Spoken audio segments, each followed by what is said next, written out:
Hello and welcome. It's Frances here again from the ICN Centre of Metaphysics here in Adelaide. And I thought in this quick video I will make good of the promise I made the other night that I will play with some cards and see what comes up. This area that I tap into I classify as sacred symbolism, and it's something that I teach in my psychic development classes when they can resume again, but I teach it in a roundabout way, meaning I don't sit down with the participants and give a lecture to them on sacred symbolism, what it means, what the symbols mean. I do it through getting them to choose cards and then giving interpretations or readings from those cards. And the reason I do that is because my belief is that symbols and imagery, while we might tap into the collective unconsciousness and there are archetypal understandings and meanings in there, often, however, they are very personal to us, like dreams are very personal to us. And this is important for anybody wishing to enhance their psychic abilities, in that understanding the concept of sacred symbolism, what it means and what, more importantly, it means to you and how you relay that message can differ. This is why when it comes to, say, dream analysis, it's great to have a dream dictionary, but a spider might mean something completely different to you than what it does in the dictionary, or the person who even wrote the dictionary. Some people don't like cats, for example, so cats are usually perceived or described as not only relating to the feminine, but shifty and elusive. And you're looking at a cat's behaviour, they're sort of more, not introverted, but standoffish, compared with, say, another animal, like a dog, who's very friendly. But for someone who has a good rapport with cats, may see cats as very comforting, very contained, very independent. So they all have different meanings. Likewise, a snake could be a frightening symbol to have in a reading for you, but yet for someone else it may mean transformation. It really depends on where you are coming from, where your foundation is, how you were brought up, your cultural understanding, and everything like that. And sacred symbolism is important to understand for any reader or person wishing to explore psychic development, because it falls into many different realms, not only with the cards, but any form of divination, including coffee readings, tea leaf readings, divination using wax from candles, so dream analysis, anything like that, all comes down to interpretation.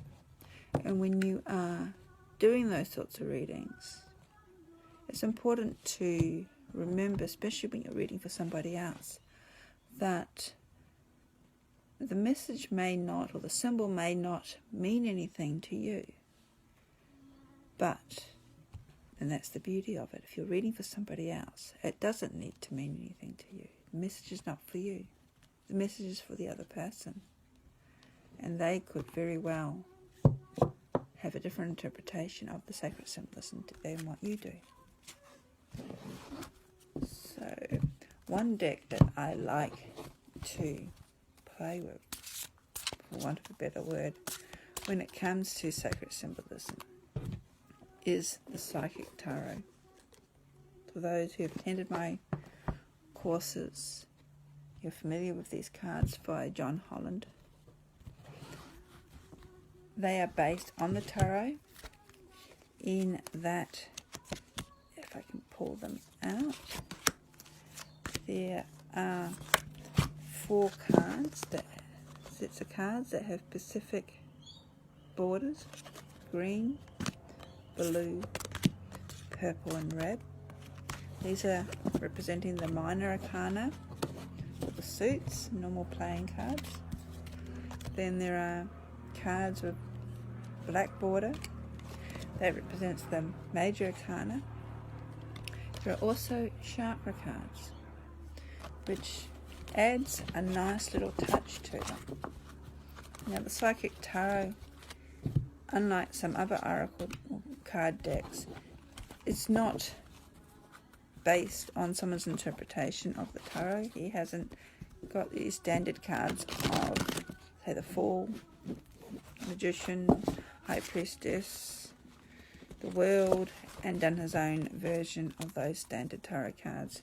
These are a little bit different, and I can't really speak any more about this deck than that because I haven't actually read the book, because that's not how I use these cards. How I use these cards is that I just, there's something around the wrong way, pull the cards and then see what my subconscious mind is coming through. So, a common thing to think about when you're doing readings is to think of one thing.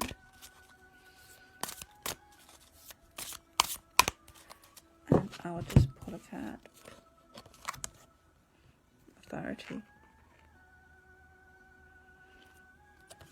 But being a black border card, as I said earlier, this would represent a major arcana. And we have a gatekeeper, authoritative figure. Looking at his halo, he's got what looks like bay leaves behind his ears, so he seems to be Roman, the centurion. There's 2 pillars behind him. To me, that represents balance. The halo, to me, represents divine knowledge. Bay laurel, as ears, also is a sacred plant. I think it relates to Mercury, communication. I have to check. This purple, he's wearing a purple cloak. Again, that's a spiritual colour. It's almost like this is the gatekeeper wanting to test you. Are you worthy of passing through? What have you done in relation to seeing how the 2 pillars are faded in the background to create balance? Are you not in balance? Authority too is also bringing us back in this chaotic time to a little bit of order, this formality in your life. Maybe that's what's needed. A bit of routine.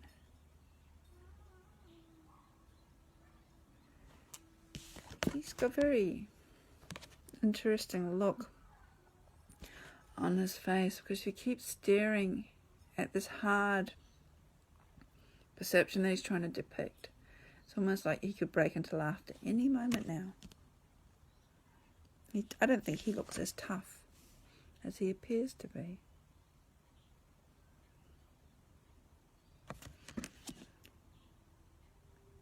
He's almost like he's doing a job. And he knows you're going to pass through it. But he's just there because he has to sit there and confront you. I don't know what else you get out of the card. If you're watching this video, maybe put something in the comment section as to what you feel this card means to you. Authority. And then, in the next few days, I might share with you what John Holland actually says about the card. So, authority.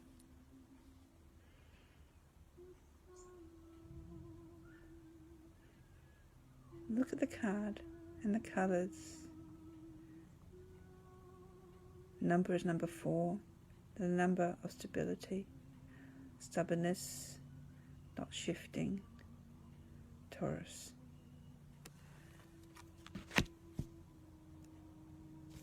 Interesting. So, share, if you wish, your interpretation of authority without digging too deeply into it. For a little bit of fun. And in a few days, we'll see who is closer to John's interpretation. Until then, thank you for watching. Blessings.